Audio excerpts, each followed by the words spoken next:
जीवन में असंभव कुछ भी नहीं है। जब जागो तब सवेरा होता है। अगर आपको यह लगता है कि मेरे जीवन में बहुत से मैंने बुरे काम किए हुए हैं और अगर आपके पास उन गलत कामों को सुधारने के लिए कोई भी विकल्प नहीं है, तो आपको गौतम बुद्ध की जीवन की ये कहानी एक बार जो है जरूर अवश्य सुनना चाहिए। तो चलिए कहानी शुरू करते हैं। एक दिन गौतम बुद्ध श्रावस्ती के एक गांव में भिक्षाटन के लिए पहुंचते हैं। जब गांव में प्रवेश करते हैं तो देखते हैं कि पूरे गांव में जो है सन्नाटा छाया हुआ था। दूर दूर तक कोई भी व्यक्ति नजर नहीं आ रहा था। बुद्ध उस गांव के पहले द्वार पर जाते हैं और कहते हैं कि भिक्षाम देहि, और भीतर से बाहर लेकिन कोई भी नहीं आता है। बुद्ध दूसरे द्वार पर जाते हैं परंतु उधर से भी कोई दरवाज़ा नहीं खोलता है। तीसरे द्वार पर जाते हैं परंतु उस द्वार से भी कोई व्यक्ति बाहर नहीं आता। फिर अचानक से एक दरवाज़ा खुलता है जिसमें से एक व्यक्ति बाहर निकलता है। वो जल्दी से बुद्ध का हाथ पकड़ता है और उन्हें अपने घर में ले जाता है और कहता है कि क्षमा करें बुद्ध, परंतु इस समय आप बाहर नहीं जा सकते। उंगली माल को श्रावस्ती की सीमा पर देखा गया है। सभी गांव वाले डर के मारे अपने अपने घरों की खिड़कियां और दरवाजे बंद करके बैठे हुए हैं। बुद्ध उस व्यक्ति से पूछते हैं कि कौन है यह उंगली माल और उससे इतना भय क्यों है। वह व्यक्ति कहता है कि उंगली माल एक राक्षस है। उसे जो भी मनुष्य मिलता है, बच्चा, वृद्ध, स्त्री, पुरुष, यहाँ तक कि सन्यासी भी, वो किसी को भी नहीं छोड़ता है। बुद्ध उनसे पूछते हैं कि वो जो है धन के लालच में ये सब करता है क्या। वो व्यक्ति कहता है कि नहीं, उसे धन का कोई भी लालच नहीं है। वो जब भी किसी आदमी को मारता है तो उसकी उंगली काट कर अपने गले की माला बना लेता है, इसलिए उसका नाम उंगली माल पड़ गया है। और यह भी सुना है कि जब उसके गले की माला में 100 उंगलियां पूरी हो जाएंगी तो उसकी विनाशक शक्तियाँ और भी ज़्यादा बढ़ जाएंगे। बुद्ध कहते हैं कि आभार हो आपका जो आपने मुझे उसके बारे में बताया है। फिर वो व्यक्ति बुद्ध से कहता है कि कृपा कर आप बाहर ना जाइए, क्योंकि वह जो है आप पर भी वार कर सकता है। बुद्ध कहते हैं भय से अपनी राह छोड़ दो, ऐसा मैंने कभी नहीं किया। मुझे भिक्षा मांग कर देख, जन जन के हृदय में उंगली माल का भय जो है कम होगा। फिर वो व्यक्ति कहता है कि नहीं बुद्ध, आप मत जाइए, वो बहुत ही ज़्यादा खतरनाक है। बुद्ध कहते हैं कि वो खतरनाक नहीं बल्कि वो दुखी है और मुझे उसके पास जाना ही होगा क्योंकि उसे मेरी आवश्यकता है। इतना कहकर बुद्ध उस व्यक्ति के पास से चले जाते हैं। कुछ दूर चलने के बाद बुद्ध वन में प्रवेश करते हैं। वन में चारों ओर एक सन्नाटा सा छाया हुआ था। दूर दूर तक ना तो कोई मनुष्य ना कोई पशु पक्षियां दिख रहे थे, परंतु गौतम बुद्ध अपने मार्ग पर आगे बढ़ रहे थे। अचानक बुद्ध के सामने उंगली माल आकर खड़ा हो जाता है। उसका रूप इतना डरावना है कि कोई भी व्यक्ति उसे देखकर ही भयभीत हो जाए। उसके गले में उंगलियों की माला होती है। चेहरा और हाथ रक्त से जो है सने हुए होते हैं और शरीर बलशाली होता है। उसका रूप इतना भयानक होता है कि किसी भी साधारण व्यक्ति के प्राण उसे देखकर ही निकल जाएंगे, परंतु बुद्ध पर उंगली माल का डरावने रूप का कोई भी असर नहीं होता है। बुद्ध कुछ क्षण तक शांत मुस्कुराहट के साथ उंगली माल की तरफ देखते हैं, फिर उसके बगल से निकलकर अपने मार्ग पर आगे बढ़ जाते हैं। बुद्ध को ऐसा करते देख उंगली माल को ये समझ नहीं आता है कि उसके साथ ये हो क्या रहा है। वो मन ही मन सोचता है कि मुझे देखकर लोग या तो भाग जाते हैं या मुझे देखकर मर जाते हैं या मुझसे अपने प्राणों की भीख मांगने लगते हैं। मैंने कई सन्यासी को भी मारा है, परंतु मैंने आज तक ऐसा व्यक्ति नहीं देखा जो मुझे नज़रअंदाज करके अपने मार्ग में आगे बढ़ जाए। या तो इसने मुझ पर ध्यान नहीं दिया होगा या फिर हो सकता है कि ये देख ही ना सकता हो, परंतु मुझे इससे क्या मतलब, मुझे तो अपने गले की माला पूरी करनी है। उंगली माल बुद्ध को आवाज़ लगाता है, ए साधु रुक। फिर भी गौतम बुद्ध उंगली माल को जो है नज़रअंदाज करते हैं और अपने मार्ग पर आगे बढ़ते रहते हैं। उंगली माल जो है बहुत ही ज़्यादा क्रोध में बुद्ध को आवाज लगाता है, ए साधु रुक। फिर भी गौतम बुद्ध उंगली माल को नज़रअंदाज करते हैं और अपने मार्ग में आगे बढ़ते हैं। उंगली माल तीसरी बार ज़्यादा क्रोध में आकर आवाज लगाता है, ए साधु रुक। तो बुद्ध रुकते हैं। उंगली माल बुद्ध के पास जाता है और कहता है कि मेरे आदेश देने के बाद भी तू रुका क्यों नहीं। फिर बुद्ध कहते हैं, मैं तो बहुत पहले ही रुक चुका था, तुम ही चलते जा रहे हो।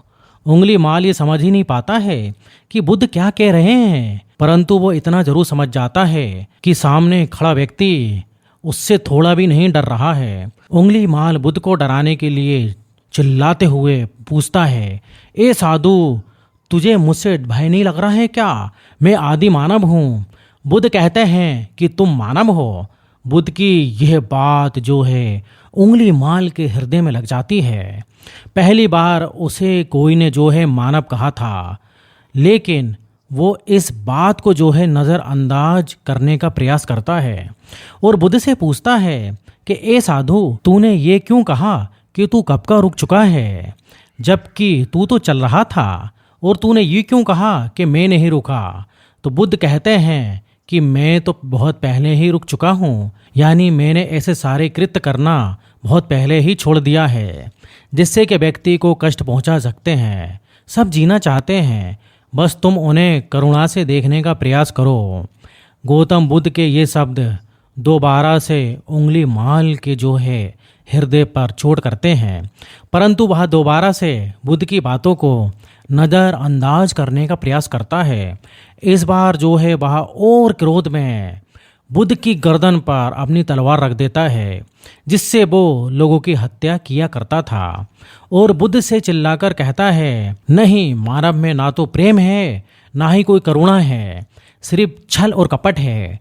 इसलिए मैं सबकी हत्या करता हूँ और किसी को जीवित नहीं छोड़ता। बुद्ध कहते हैं कि तुम्हें लोगों ने बहुत ही दुख दिए हैं। उंगली माल क्रूरता मनुष्य अज्ञान के कारण ही करता है।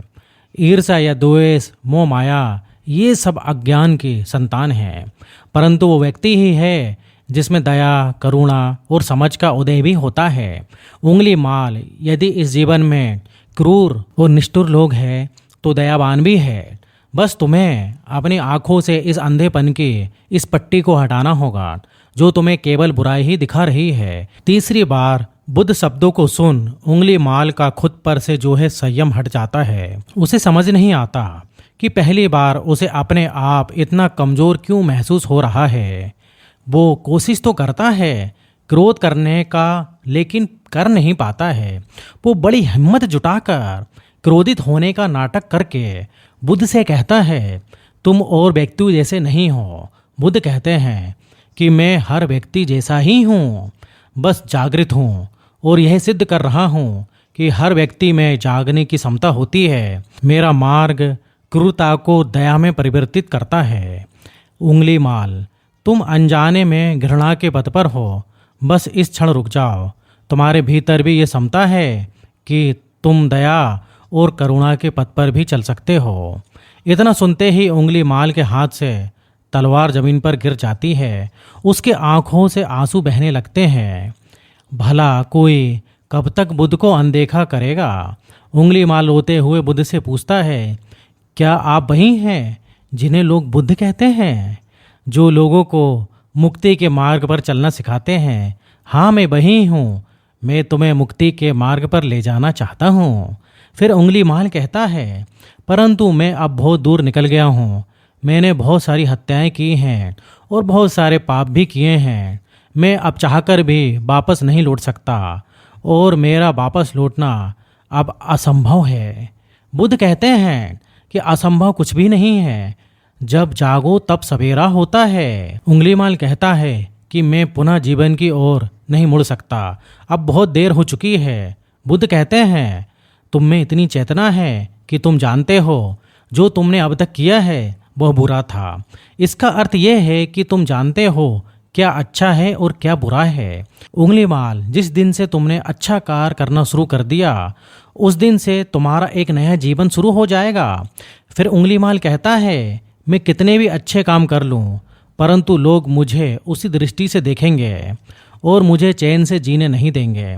बुद्ध कहते हैं कि उंगली माल, यदि तुमने हिंसा का मार्ग छोड़ा तो मैं तुम्हें मार्ग दिखाऊंगा और तुम्हारा संरक्षण करूंगा और तुम्हें लोगों की घृणा से भी बचाऊंगा। बस पहला कदम तुम्हें ही उठाना होगा। उंगली माल पूछता है, क्या ये हो सकता है? बुद्ध कहते हैं कि अवश्य हो सकता है। उंगली माल रोते हुए बुद्ध के चरणों में गिर जाता है और कहता है कि मैं आपको वचन देता हूँ कि मैं सारे बुरे कृत्य करना छोड़ दूंगा और आपके पीछे करुणा के पथ पर चलना सीखूंगा। कृपा कर आप मुझे अपना शिष्य बना लीजिए। बुद्ध कहते हैं कि मैं किसी को अपना शिष्य नहीं बनाता, बल्कि व्यक्ति स्वयं मेरे संग से जुड़ जाता है। उंगली माल उसी समय बुद्ध का भिक्षु बन जाता है। इस कहानी से हमें ये सीखने को मिलता है कि लोग सोचते हैं कि उन्होंने बहुत सारे गलत काम किए हुए हैं, अब इन गलत कामों को सुधारने के लिए अब कोई भी विकल्प नहीं है। इस पर गौतम बुद्ध कहते हैं कि चाहे अपने अंदर कितने भी बुरे काम क्यों ना किए हों, लेकिन अगर आप एक विचार को अपने मन में लाते हैं कि अब मुझे कुछ सही करना है, तो वही विचार आपके रूपांतरण का कारण बन सकते हैं। पर सबसे ज़रूरी बात यह है, पर आप पहला कदम उठाने के लिए तैयार हो या नहीं। दोस्तों, ये कहानी आपको कैसी लगी हमें नीचे कमेंट बॉक्स में कमेंट करके ज़रूर बताएं। और इस टाइप से अगर आपको और भी वीडियो देखना है तो हमारे चैनल को सब्सक्राइब ज़रूर कर लीजिए। धन्यवाद।